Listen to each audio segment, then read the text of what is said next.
In this video, we will show you how to mount samples into the X-ray diffractometer. We walk up to the XRD system, and a couple of things that we notice initially.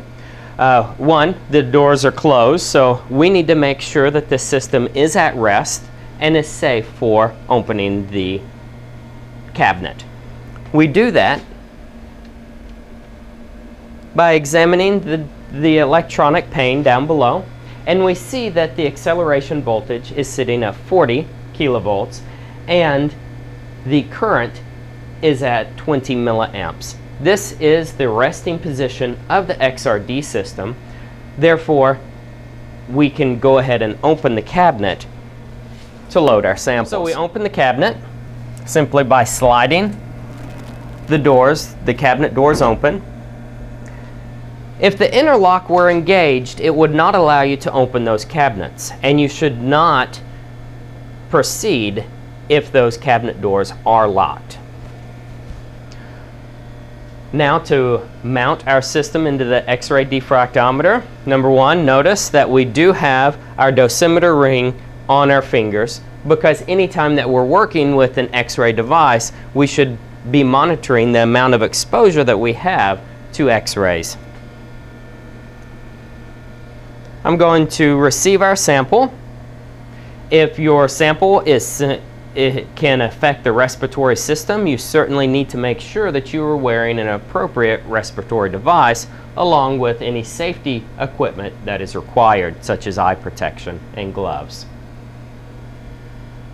For loading the sample into the XRD machine, we're going to take the sample and we're going to insert it underneath the clip that is by the sample holder. Notice that there's a line that extends straight down the center of the sample holder. This is the position where the X-rays will strike your sample. And the beam will broadcast a width of about, depending on how you set it up, of about 5 to 10 millimeters this direction as far as the width goes. And the length this direction will be broadcast based on the size of mask that you have put onto the beam. This one shows a 10 millimeter wide length beam, and that will be broadcast this direction along your sample.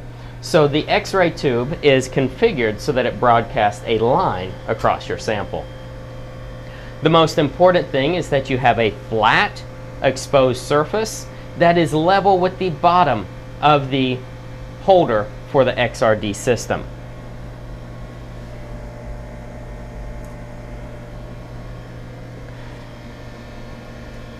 If you have a sample that is not flat like powders, or that you have not been able to flatten out, you can use a variety of sample holders,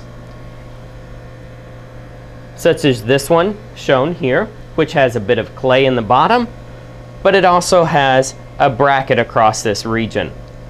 This allows you to hold samples of various geometries and to flatten them out with the top surface. So to do that, for example, I have a bar in this region.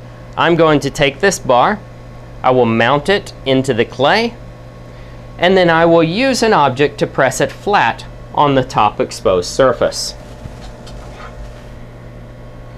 So I have some plastic here as an example of a top surface to flatten out this bar of material onto this holder, and that way I am provided with a flat surface that is in line with the top, and whenever I put it into the clip, it is now exposed, ready for X-ray diffraction. So those are two mounting techniques that you can use to load bulk materials and also powder samples directly into the XRD system.